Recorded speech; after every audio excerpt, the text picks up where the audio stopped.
Assalamu alaikum dears, and greetings to all of you. Welcome dears to this video. I would be delighted to introduce an informative and quick session in this channel, which focuses on Islamic finance insights.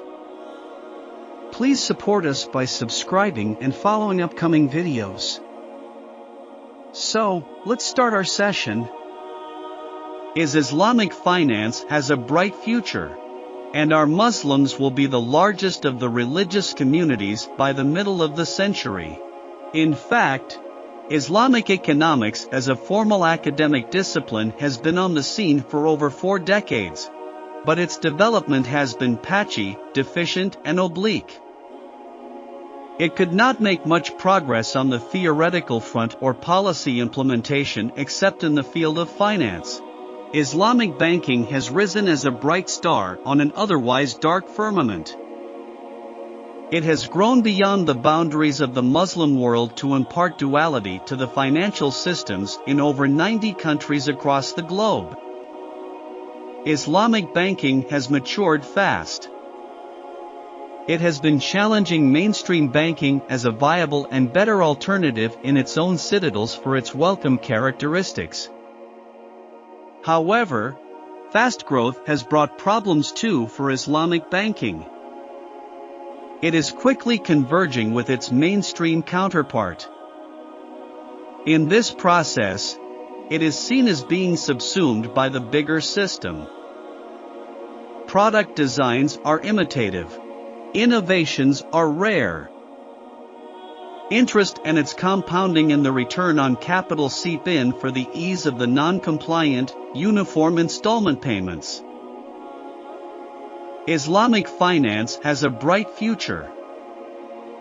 Muslims are at present the second largest religious community in the world. Every fourth person in the world is a Muslim. Their rate of growth is also the fastest, mainly because of conversions. Reports are that Muslims will be the largest of the religious communities by the middle of the century.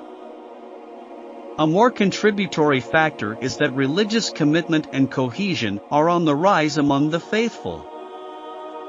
The fertility rates in Muslim countries have been on the lower side, between less than 2 to 3, and tend to fall in many cases.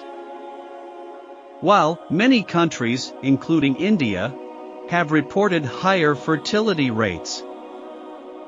In the first 2 decades after the turn of the century, the Muslim population has grown at twice the global increase. Islam is the most rational of all religions. Conversion, not fertility, is swelling numbers. Thus, the market for Islamic finance is assured and expanding. It is not just the fast expanding market for Islamic finance in Muslim countries. Its systemic merits are attracting adherents across the world. Islamic financing emerged 50 years ago, in countries with large Muslim populations who were keen to see that their source of funds was governed by the requirements of Sharia and the principles of Islamic finance. However, Islamic finance was spreading fast across countries.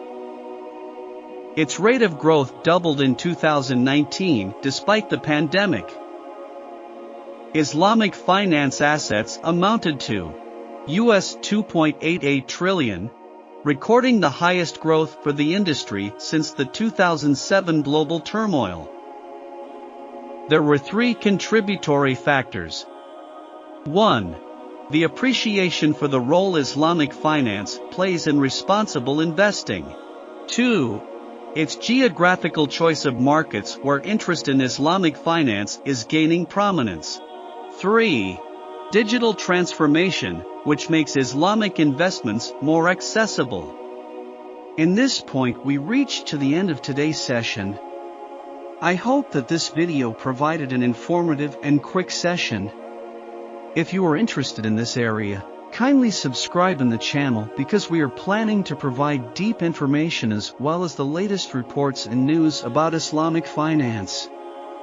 We look forward to your subscribing, your like, as well as your suggestions in the comments. Have a good time and best regards.